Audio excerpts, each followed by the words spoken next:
All rise. Oyez, oyez, oyez. All persons having business before the Honorable, the Supreme Court of the United States are admonished to draw near and give their attention, for the court is now sitting. God save the United States and this honorable court. You may be seated.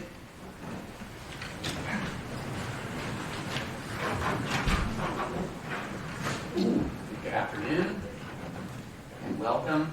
Before we get started, we're going to go and have the panel introduce themselves to you all briefly. And once again, welcome. My name is Judge Rand Wallace. I am currently a sitting judge on the 5th District Court of Appeal, which is in Daytona Beach. So I am an employee of the state of Florida. And I've been in that position since 2013. Prior to that, I was a trial judge in the 9th Circuit, which is Orange County and Osceola County here in Florida, since 2008. So I will start to my far right and your left. Good afternoon. Aramis Ayala. I'm the elected state attorney for Orange and Osceola counties. I've served here for the last 2 years in that capacity. Prior to that, I served as an assistant state attorney, assistant public defender, and I've also served in the capacity of adjunct professor at this here College of Law. Wish you all the best in this, and thank you for having us. And my name is Paul Byron. I'm a United States District Judge. I sit here in federal court in the Middle District of Florida. Before that, I was in private practice as a plaintiff's lawyer for about a dozen years. Before that, prosecuted war crimes in Europe. Before that, assistant U.S. attorney for a dozen years. And before that, Judge Advocate General's Court in the Army. Hi, my name is Melissa Biggers. I'm the Chief Assistant Public Defender for the 9th Judicial Circuit, which is in Orange and Osceola County. I've been a public defender my entire career. My name is Lindsay C. I'm currently the Solicitor General for the state of West Virginia. I was in private practice for several years before that in Washington, D.C. I do not have nearly as long a career as many of my colleagues here, but before that, I was also a competitor in this tournament. So good luck to all of you. Okay, so before we get started, if we could just start with a petitioner, could you give us petitioner 1 and petitioner 2, your names, and then we'll do the same with the respondent. So petitioner, please go first. Yes, Your Honor. My name is Keeley, Wright. I will be representing Andrea Sommerville on the issue of the 14th Amendment. Is that W-R-I-G-H-T? Yes, you are. Yes, Your Honor. Thank you. Yes, sir. Mr. Chief Justice, my name is Michael Patton. I will be representing Professor Sommerville on the First Amendment issue, Your Honor. Thank you. For the respondent? Chief Justice, my name is Courtney Reanier, and I will be representing the 14th Amendment on the side of the respondent.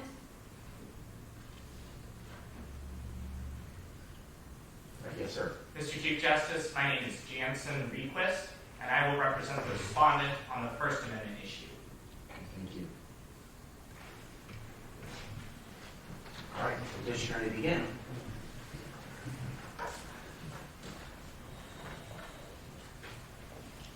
Just for a point of clarity before the court, it is Chief Justice Wallace. Is that correct? That's correct. Is the court ready to proceed? Yes. Mr. Chief Justice, Your Honors, and may it please the court. My name is Keeley Wright, and I, along with my co-counsel, Michael Patton, represent Ms. Andrea Sommerville, the petitioner in the case at bar. I'll be representing Ms. Sommerville on her 14th Amendment claim and my co-counsel on her first. At this time, we would like to request 3 minutes set aside for rebuttal. Thank you, Your Honor. Your Honors, 75 years ago, if my client had attempted to apply to law school, she most likely wouldn't have been accepted due to the fact that she was a woman. And in 2017, my client applied to Olympus State University and was rejected because she was a woman. We find this to be unconstitutional and ask this court to overturn the ruling of the lower courts for 2 primary reasons. First, Olympus State University abuses affirmative action in a way that this court never intended nor should allow. And second, even if their policy was targeted towards the proper groups, it's still not substantially related towards achieving their legitimate government interests, what they have stated as diversity and maintaining a tier 1 law school. To the first issue. Your Honor, it must be noted that this course has no long historical love of affirmative action, in Bakke calling it a necessary evil. However, this court has recognized that there are certain instances in which affirmative action is not only appropriate, but is necessary. Ms. Wright, did the university have a quota system in place?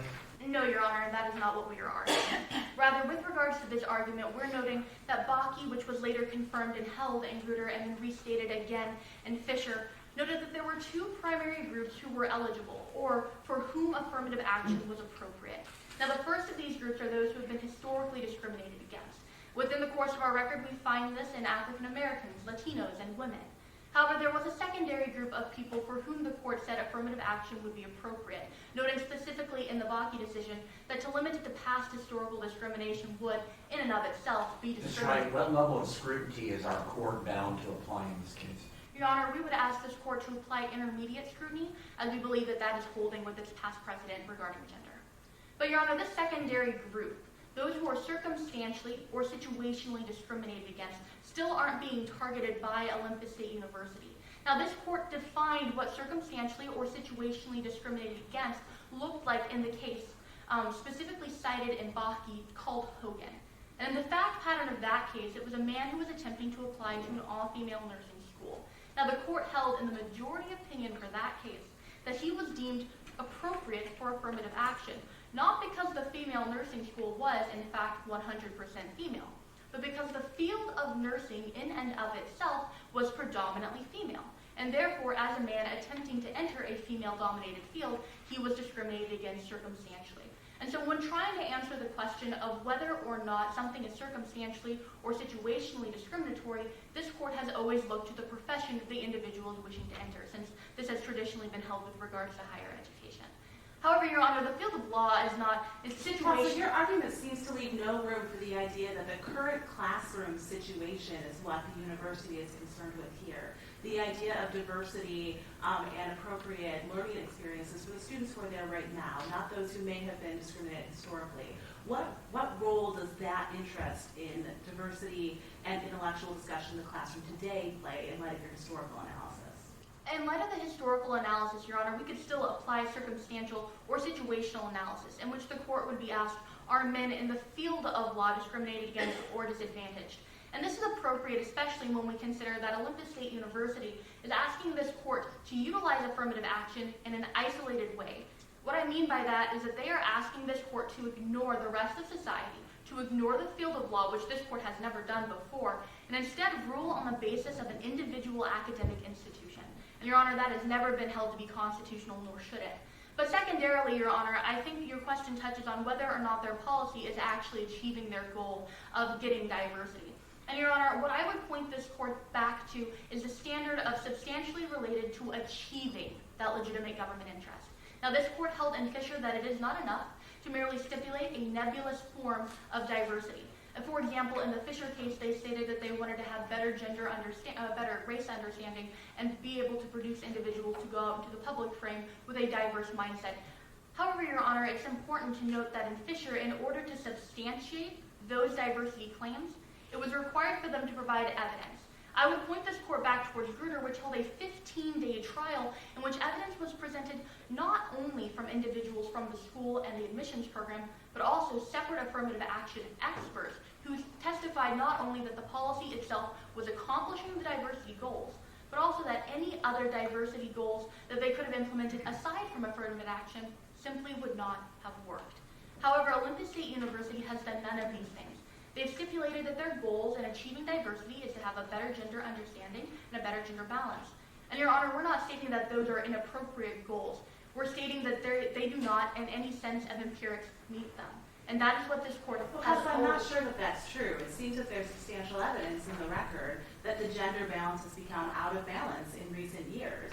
Particularly looking at gender, where we can look at the relative percentages of men and women in the general population.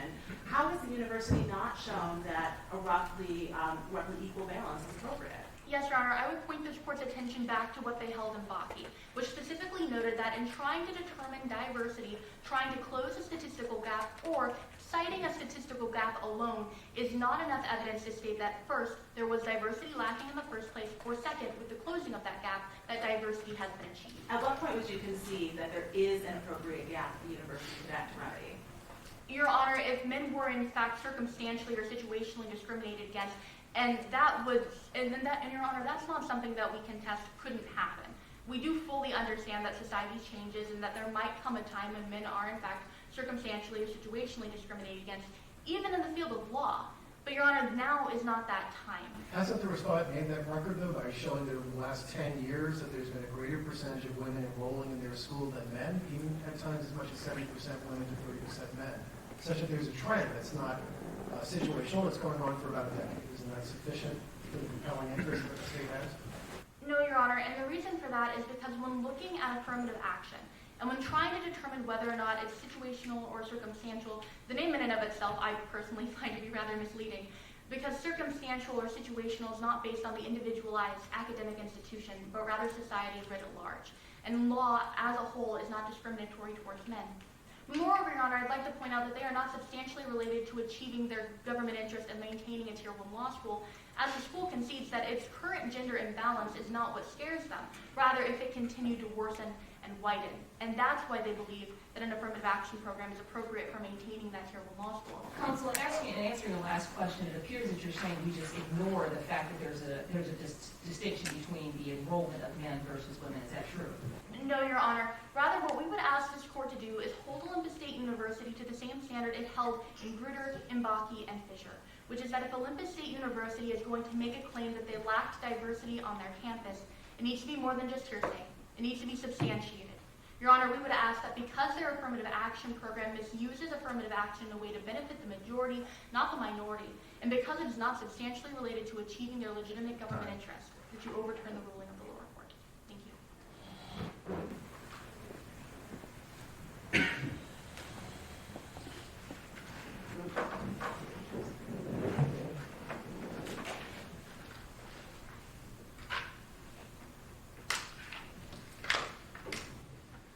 May I proceed, Your Honor? You may.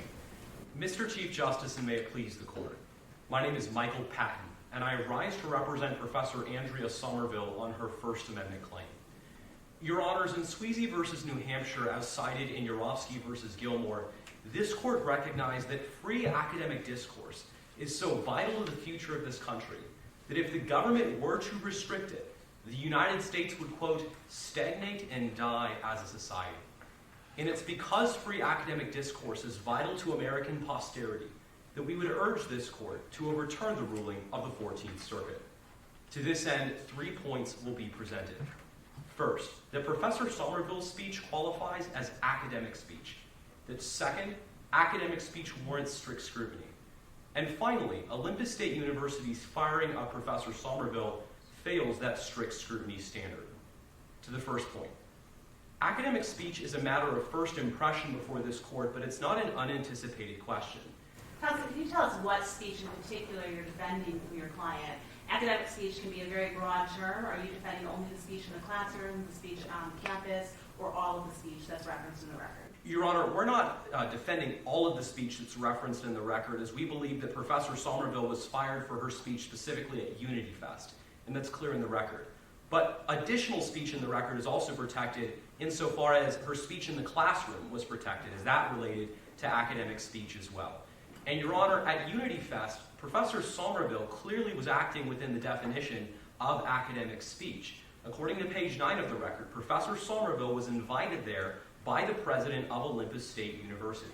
Furthermore, Professor Sommerville was speaking on the topic of affirmative action policies which favor males, and that's clearly within the realm of her expertise as a professor. In fact, the reason why she was invited to this event is because she's a well-recognized professor in women's and gender studies, and therefore she was qualified to speak about diversity. According to page 7 of the record, Professor Sommerville has taught classes on things such as affirmative action. She even taught a class entitled Women and the Law. So therefore, this is clearly within the realm of her expertise. And Your Honors, when she spoke about Olympus State University's policy that was an affirmative action policy that favored males, she identified herself as a professor at the university and spoke about her expertise, and therefore it clearly qualifies underneath academic speech. Didn't she also speak about her opinions and her thoughts and use inflammatory language? Yes, Your Honor, she did do that as well. But Your Honors, we would say that it's a false dichotomy for Professor Sommerville to be sharing her opinions and thoughts as a professor in women's and gender studies, and that if she's doing that, therefore she must not be engaging in academic speech. Is there a line, though, even in the traditional analysis of private speech and the public concern, there's still a balancing that can take place between the state's interest in carrying out its objectives. Here, the institution of the particular university has its interest, and she has her interest. Do we balance, if we find this is academic speech, do we still balance the impact of the speech on the mission of the university? No, Your Honor, we don't believe that the Pickering balancing test is appropriate in this case. Rather, we believe that strict scrutiny is the most appropriate standard to apply to academic speech. And we do acknowledge that this is a matter of first impression before this court, but strict scrutiny ought to be applied for three different reasons. The first can be seen in Justice Souter's dissent in the case of Garcetti versus Zabalos, in which he cites Burson versus Freeman, which was a case about political speech, which has historically received the protection of strict scrutiny. And in that instance, Justice Breyer highlighted that different levels of speech deserve different levels of protection. And academics right now are being judged under the same standard that an employee at the Department of Defense is judged under. Yet, Your Honors, as this court recognized in Sweezy versus New Hampshire, as cited in Urofsky versus Gilmore, academics are paid to advance new ideas in the classroom, to cause there to be debate amongst their students, to advance new ideas in their scholarship as well. But aren't those ideas supposed to be based upon some type of data, statistical information, and research versus someone's inflamed opinion? Yes, Your Honor, they should be based on that. But, Your Honor, Professor Sommerville not only gave classes on the topic of affirmative action policies in general, she wrote multiple studies and spoke at research conferences actually about affirmative action policies that favor males. And that's documented on page 8 of the record. So her speech is backed up by expertise and research in this instance. Backed up, but it's not actually within the content, correct, counsel? No, Your Honor, we believe that this is in the context because the poem was written... I'm sorry, content. Like the content. It did not utilize the same information that you're saying she's used speeches of like externally. No, Your Honor, but we believe that she was stating her opinions in the poem. Furthermore, not only was she stating her opinions in the poem, but at Unity Fest, she had additional speech that she spoke, and that's documented on page 9 of the record, where she urged for there to be a policy change in Olympus State University, and furthermore encouraged... Why doesn't the context matter? She was asked to speak at a Unity Fest, and she engaged in particularly divisive speech. Why doesn't that matter? That seems very different from speech in a classroom, for instance. Your Honor, we believe that Professor Sommerville believed that true unity needed to occur when both men and women were held equally. And while this speech may have been offensive to some people, in order to properly respect diversity, Professor Sommerville must be able to communicate her opinion about how women must be held in equal standing with men. Even when that language is destroying the income and the financial support of the university to which she's representing? Your Honor, we believe that in this case, especially when we're applying the compelling interest test, that Olympus State University does have a legitimate interest, but they failed the compelling interest test because they did not apply the least restrictive means when they fired Professor Sommerville. Mr. Patton, when you referenced in the poem at the Unity Fest, her encouraging the university to make a change in their policy, what line of that poem are you pointing to as far as requesting a change in the university policy? Your Honor, it wasn't specifically in the poem where she says, I want this policy change. It's documented on page 9 of the record that before she read the poem, she urged for there to be a policy change. Furthermore, the poem in general... So I'm assuming that the line referenced the sons of bitches was not referencing a respectful request of the university to change their policy. Is that correct? That's correct, Your Honor. Was that trying to incite something, counsel, from one perspective in a debate or argument? No, Your Honor. We don't believe that Professor Sommerville was trying to cite any sort of insurrection. And furthermore, Your Honors, as this court noted, or as Justice Brennan noted in his dissent in Connick versus Myers, even speech that includes vulgarity or expletives is protected speech. But is it academic speech? Your Honor, we believe that it is academic speech because while expletives were contained in this poem, at the same time, Professor Sommerville was also stating her conclusions as an expert in women's and gender studies. And furthermore, Your Honor... So it's your position that if she were a history professor, that the university's actions would have been appropriate? Yes, Your Honor, and it would be appropriate because her expertise in that case would not be based on, or the expertise of that professor would not be in affirmative action policies and women's and gender studies. Counsel, I also want to discuss, your co-counsel made comments about the historical implications of why diversity arose. If there was a different verbiage that used racially inflammatory verbiage for that, would you be still asking this court for the same result? Your Honor, we would believe that in that case, the court would still have to apply the least restrictive means analysis. And of course, the university certainly has a compelling interest in silencing speech of that nature. But Olympus State University fails the compelling interest test in this instance because although they certainly could take legitimate recourse against speech like that, they didn't take that recourse in this instance against Professor Sommerville. As soon as they found her speech offensive, they took the most drastic action that they could have taken, and that was to fire her immediately. And Your Honors, instead, the university could have sent a representative of the university out from the law school to explain exactly why the affirmative action policy existed in the way that it did. They could have distanced themselves from Professor Sommerville's opinion as not the official opinion of the university. And according to page 10 of the record, based on that language, that would have satisfied many of the donors. Your Honors, ultimately, this case has far broader implications than just with Professor Sommerville today. It will determine the outcome of the way that academic speech is protected for the remainder of American history. And for that reason, Your Honors, we would urge this court to overturn the ruling of the 14th Circuit. Thank you.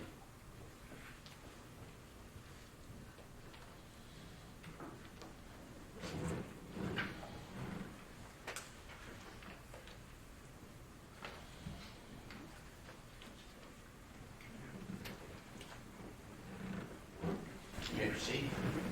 Chief Justice, Associate Justices, and may it please the Court. My name is Courtney Reanier, and I, along with my co-counsel, Jansen Request, rise on behalf of the respondent in the case at bar.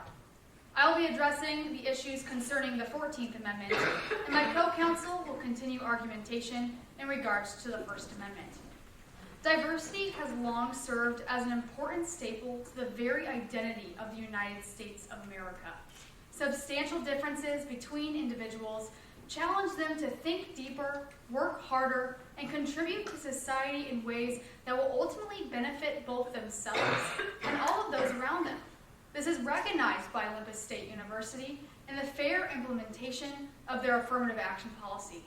Therefore, we ask this court, as petitioner properly noted, to evaluate this case under a standard of intermediate scrutiny and affirm the lower court's decision for three primary reasons. If we apply intermediate test to this particular conduct, is the exceedingly persuasive justification at third prong, or is it part of what Your Honor, respondent raises two arguments. First, the affirmative action policy implemented by respondent has a substantial and even compelling interest. Secondarily, it is substantially related to the goals of the university. Intermediate scrutiny would be the proper standard of scrutiny to apply to this case. First of all, because this court has traditionally held that gender-based classifications are to be evaluated under intermediate scrutiny. Although petitioner has raised arguments considering historical exclusion, Regents of University of California versus Bakke also noted that affirmative action policy programs are not only to be implemented in light of historical wrongs. As multiple associate justices have pointed out, there is becoming an increasing trend and a decrease in male applicants in both undergraduate schools and graduate schools. On page 4, footnote 4 of the record, it indicates that 43% of applicants are men. Only 43% of those applying to colleges, both undergrad and graduate, are men. Additionally, 83% of all colleges, graduate and undergraduate, are predominantly female. This is becoming a trend that women are dominating the sphere of academics. Therefore, by Olympus State University implementing this program, although they are not historically run class of men, they are attempting to reconcile an apparent increasing minority of male applicants in schools. Additionally, in Fisher versus the University of Texas at Austin, it quotes, "Once, however, a university gives a well-reasoned, principled explanation, this court should grant deference to how it chooses to operate."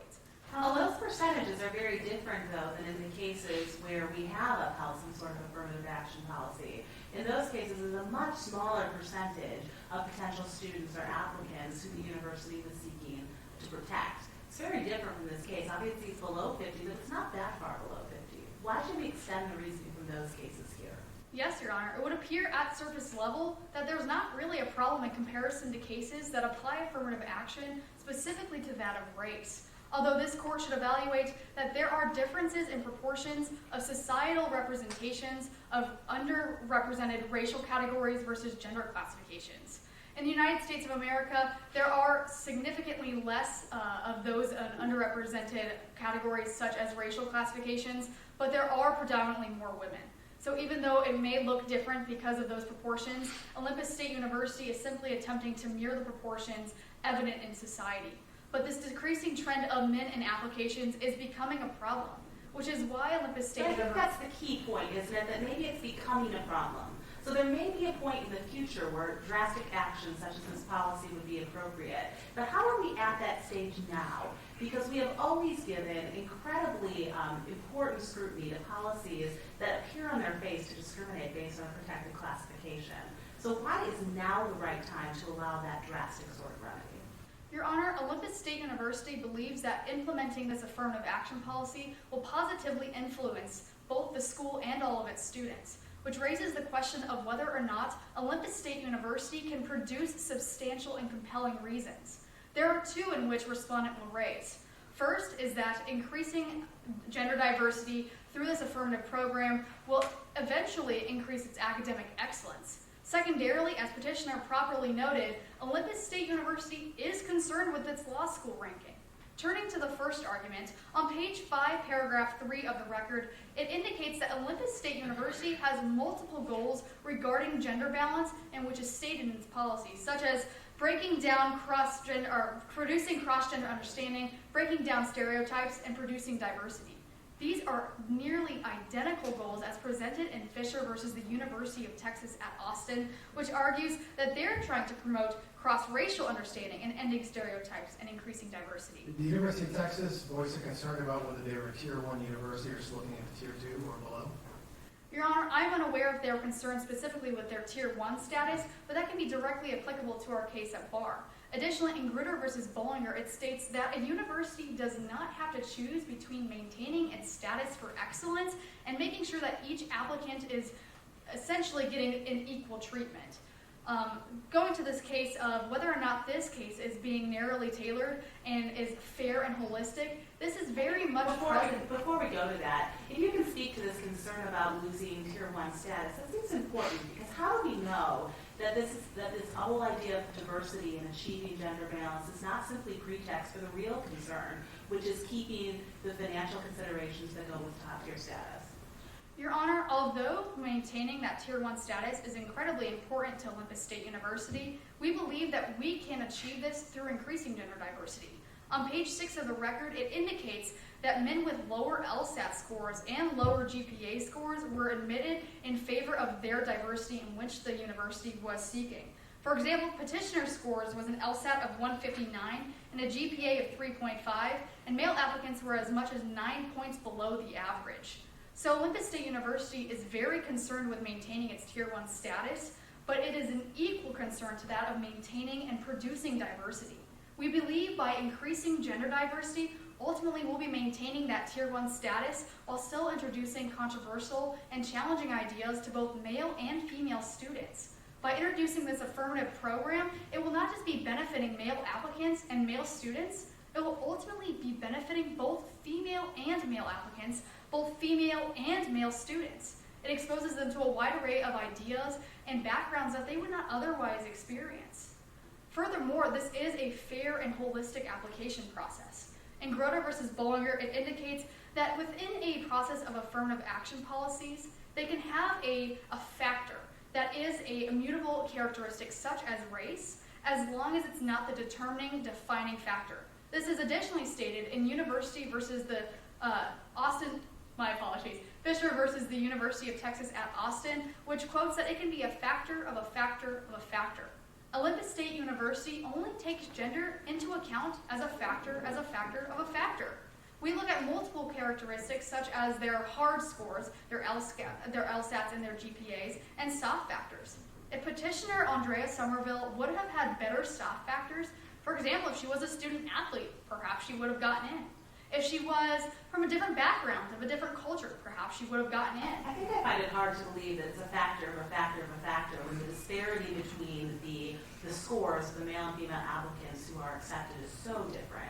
It seems in that case this is not simply one very small factor that's considered, but in fact it's playing, if not the only role, a very significant role in this process. Yes, Your Honor, although it would appear to be that, those male applicants bring diversity in which the female applicant, Petitioner Andrea Sommerville, did not. It was not just their gender. It was things as being a single father, as indicated on page 6 of the record, coming from impoverished backgrounds. And Councilman Kubicki, is it your position that this is the intended example and exception of what other options and what other goals would be met through affirmative action and these type of policies? Your Honor, if I'm understanding your question correctly, it would be whether or not we are attempting to reach a further balance of diversity. Yes. Yes, that would be the primary interest, and secondarily would be maintaining that status. But taking into account diversity, it's not just gender balance. Although that is what applicants may be looking for and what Tier 1 status is, it's looking at a holistic application. It's looking at each applicant and their own personalized review on what they can bring to the table. This will ultimately benefit all students in Olympus State University, thus benefiting those male and female applicants. Lastly, this is the least expansive method we could have used. On page 4 of the record, it indicates that 2,000 applications are denied a year. Petitioner is 1 out of 2,000 male and female applicants denied a year. We've tried alternatives. We've tried the least expansive means, and they simply aren't working. And for these reasons, we ask you to affirm the lower court's decision and favor the respondent.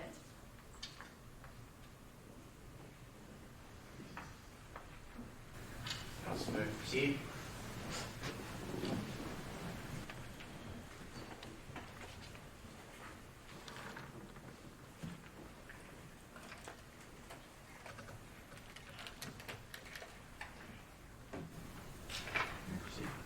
Mr. Chief Justice, and may it please the court. My name is Jansen Requist, and I will continue arguments for the respondent. The First Amendment, as applied to the states through the 14th Amendment, requires that Congress shall make no law abridging the freedom of speech. Now, this court has recognized that speech by a public employee is only protected under the First Amendment if it satisfies all 3 prongs of a 3-part test. First, the speech must address matters of public concern. Second, it cannot be made pursuant to official responsibilities. And third, the interests of the speaker must outweigh those of the state. Because Ms. Sommerville's speech fails both the second and third prongs of this court's analysis, respondent respectfully requests that this court affirm the decision of the lower court.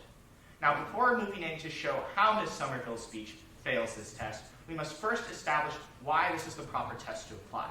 Petitioner's counsel has argued that this court should interpret its precedent in Garcetti as creating a carve-out or an exemption, extending the right of academic freedom to individual professors. However, Your Honor, this is an inaccurate representation of this court's jurisprudence. To determine that, let's first begin with Garcetti itself. In Garcetti, the court made no such exemption.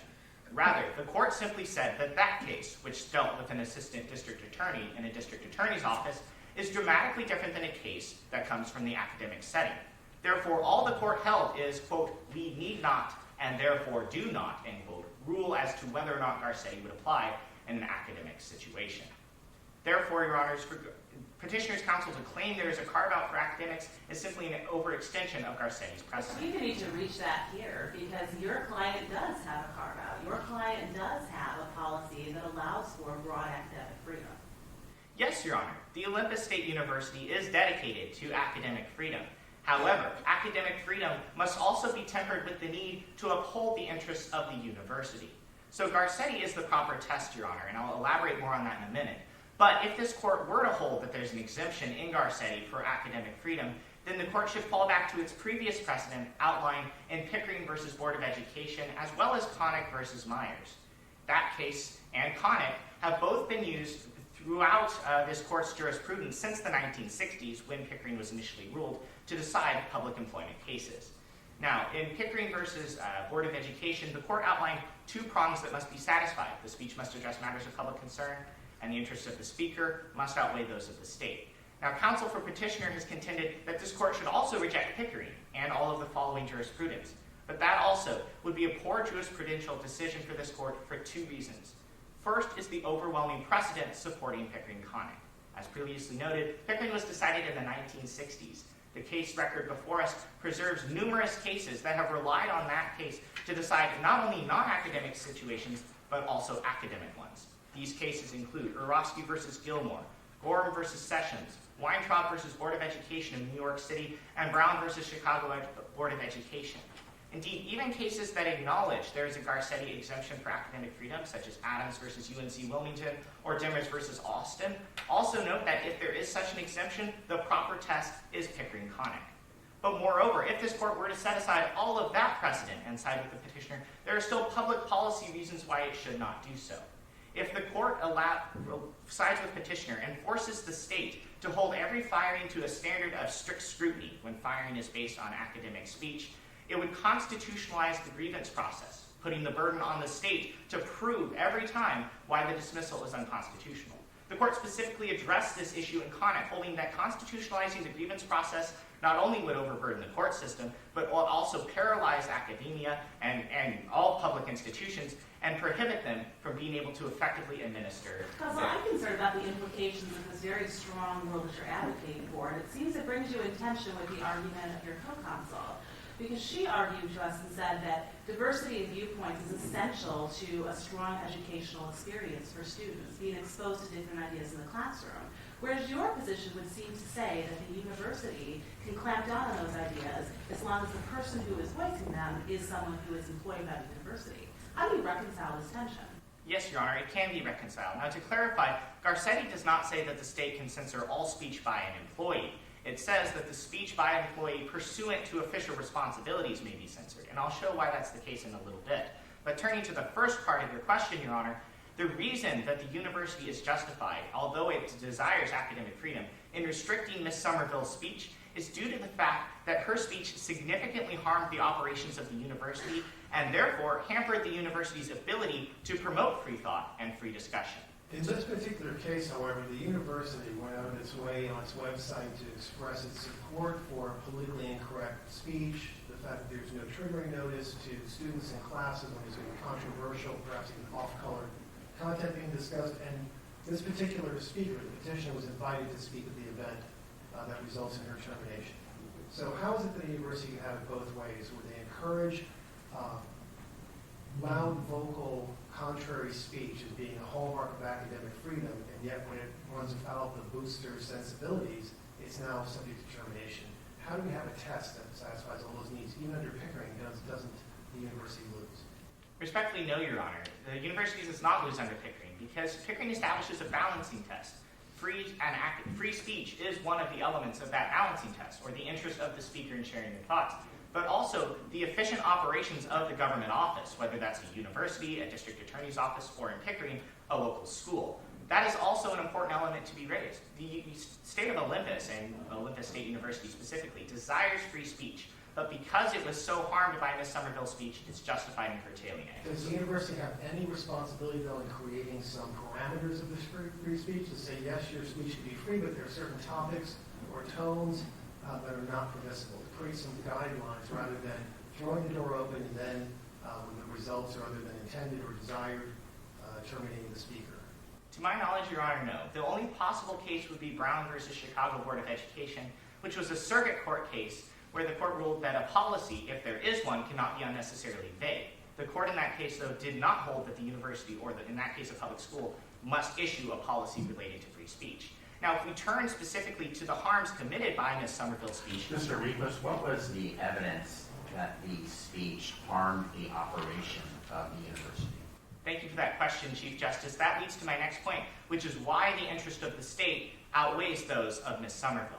So let's first look at some of the statements Ms. Sommerville made. On several pages of the record, she described the powers that be as scared sexists. She called on university students to rise up and challenge OSU. She described the affirmative action policy as a corrupt system that enslaves women. and she used vulgar names to describe her employers. And this had financial and cultural consequences. Did all of those comments happen in the context of speech that was on campus? Because if I understood opposing counsel's argument, they said that that was the speech she was fired for, not for speech that occurred off campus, such as on the Ellen show or on the radio. Yes, Your Honor. All of those statements were made at Unity Fest in her poem, Look What They've Done to Affirmative Action Law. She also made statements in the classroom, which, as the court noted in Brown v. Chicago Board of Education, has never been protected except in one circuit, and because the state has an interest in controlling the quality of its speech. Now, if we turn back to the harms of Ms. Sommerville's speech, there were financial and cultural impacts of her speech. Financially speaking, the university suffered a significant loss in donations.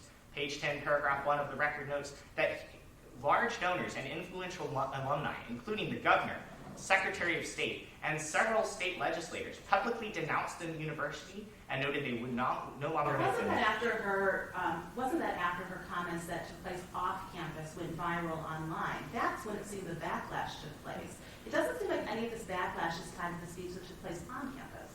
Two responses, Your Honor. First, if Ms. Sommerville is fired for her speech on campus, that is pursuant to her official responsibilities under Garcetti because she invoked the name of her employer. But additionally, if she was fired for her off-campus speech, it's the burden of Petitioner's counsel to demonstrate the direct correlation between the firing and Ms. Sommerville's speech. But if she were fired for that off-campus speech, Your Honor, she was still speaking in a manner that harmed her university. And as the court noted in Pickering, if the interests of the state outweigh those of the speaker, then the state can censor the speech no matter the location in which it was made. And we can see not only did the university lose significant donations from influential alumni, but there was also significant cultural harm from Ms. Sommerville's speech, and that's perhaps most important. So under your theory, under what setting could Ms. Sommerville ever have expressed her views on these important topics? Well, Your Honor, there are several ways. First, Ms. Sommerville, when she spoke publicly, such as at Unity Fest as well as several academic conferences, went out of the way to identify herself or allowed herself to be identified as an OSU professor. Even when she spoke at Unity Fest, she used university resources to do so. But moreover, Your Honor, when Ms. Sommerville was making that speech, even off campus, if not identifying herself as a university employee, if the interests of the state outweigh those of the speaker, then the university is justified in restricting that speech under Pickering. For these reasons, we request that you affirm.